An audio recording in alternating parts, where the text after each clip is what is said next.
Pada suatu hari, diceritakan seorang petani buah pisang yang bernama Pak Danu yang sangat baik hati.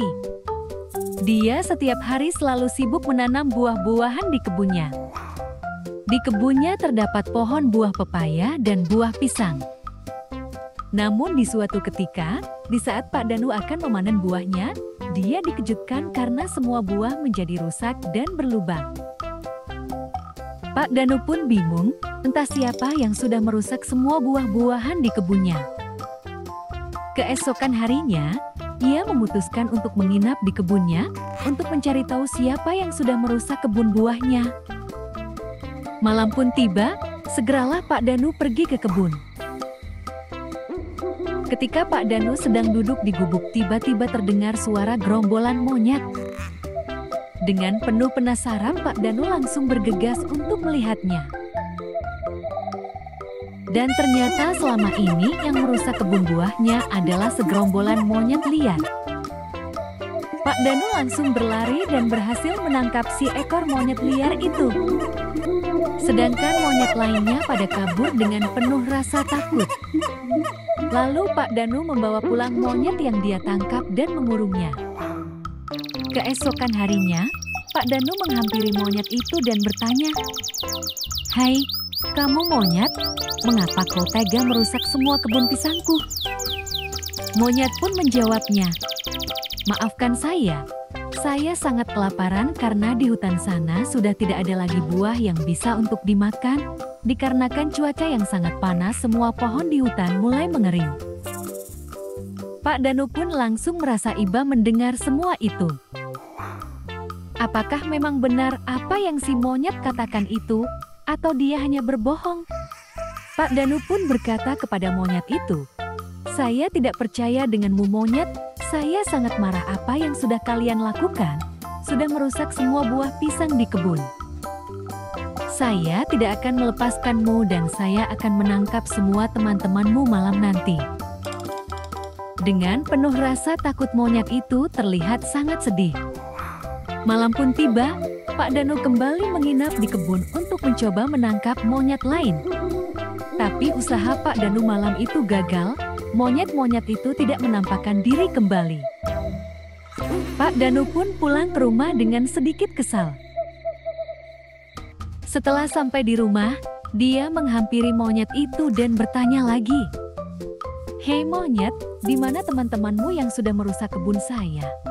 Tadi malam mereka tidak ada kembali untuk mencuri buah pisang saya. Saya tidak tahu, mungkin mereka takut tertangkap, jadi mereka tidak kembali ke kebun," jawab si monyet. Pak Danu pun merasa sangat kesal. "Iya, kalau begitu saya akan memasakmu besok monyet dan saya akan memakan dagingmu." Monyet itu menangis dan sangat ketakutan. Pak Danu pun pergi meninggalkan si monyet dan beristirahat. Monyet itu langsung berpikir, apa yang harus saya lakukan agar besok saya tidak jatuh untuk dimasak? Mungkin besok sebelum orang itu memasak saya harus berpura-pura mati.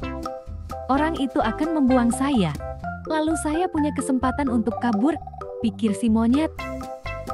Kembali ke Pak Danu, sebenarnya dia hanya pura-pura mengatakan akan memakan monyet itu. Dia berkata hanya untuk menakuti monyet itu, agar tidak merusak kebunnya lagi suatu nanti. Di pagi hari saat Pak Danu akan memberi makan monyet itu, tiba-tiba ia terkejut melihat si monyet sudah terbaring mati. Padahal si monyet hanya berpura-pura mati. Pak Danu pun merasa sangat menyesal dan bersalah, seharusnya saya tidak mengurung monyet ini. Di saat Pak Danu akan mengeluarkan si monyet, monyet itu langsung berlari secepat mungkin dan kabur. Pak Danu langsung berpikir, ternyata si monyet hanya pura-pura mati, mungkin dia takut karena saya sudah berkata akan memakannya hari ini. Di sisi lain, si monyet berhasil melarikan diri dan menemui semua teman-temannya di hutan. Semua monyet pun berkumpul di hutan itu. Monyet itu pun menceritakan semua yang telah terjadi kepada teman-temannya. Mereka merasa sangat takut dan bersalah telah merusak kebun pepaya Pak Danu. Mereka semua ingin meminta maaf kepada Pak Danu. Tapi mereka sangat takut jika Pak Danu akan menangkap dan memakannya. Apa yang harus kita lakukan sekarang? Tanya para gerombolan monyet. Salah satu dari mereka mempunyai ide, bagaimana kalau kita semua membantu pekerjaan orang itu sebagai tanda permintaan kita semua? Ya, kita setuju, ucap segerombolan monyet. Kembali ke Pak Danu, ia pun sudah tidak mempermasalahkan si para monyet itu. Dia kembali bekerja di kebun untuk menanam pohon buah baru. Semoga aja kali ini tidak ada para monyet yang akan merusak kebunku lagi, pikir Pak Danu. Karena bekerja seharian penuh dan hanya sendirian, Pak Danu pun merasa lelah dan berpikir untuk beristirahat sebentar di gubuk dan tertidur pulas. Di saat Pak Danu tertidur, tiba-tiba segerombolan monyet itu kembali ke kebun, tapi kali ini mereka tidak datang untuk mencuri atau merusak buah Pak Danu, melainkan para monyet itu datang ingin membantu pekerjaan Pak Danu. Tidak disangka, semua pekerjaan Pak Danu selesai dengan cepat berkat segerombolan monyet itu. Ketika Pak Danu terbangun, dia merasa kaget dan berkata, "Siapa yang sudah menyelesaikan semua pekerjaanku ini? Padahal tidak ada orang lain di hutan ini." Segera Pak Danu memeriksa kebunnya, ia menemukan jejak kaki para monyet. Dalam hati Pak Danu bertanya-tanya, apakah segerombolan monyet yang sudah menyelesaikan semua pekerjaanku? Pikir Pak Danu. Keesokan harinya Pak Danu memutuskan untuk kembali ke kebun dan bekerja. Mungkin saya harus berpura-pura tidur, siapa tahu saya bisa menemukan siapa yang sudah membantu pekerjaanku. Pak Danu pun langsung berpura-pura untuk tidur. Setelah beberapa waktu segerombolan monyet itu kembali ke kebun dan membantu pekerjaan Pak Danu. Pak Danu pun terkejut. Seketika ia langsung menghampiri para monyet dan berkata kepada para monyet itu, "Tunggu, tunggu, kalian semua jangan lari." Para monyet pun terdiam dan sedikit merasa takut, dan mereka pun berkata, "Tolong jangan tangkap kami di sini tidak untuk mencuri lagi, melainkan hanya ingin membantu pekerjaan sebagai tanda permintaan kami."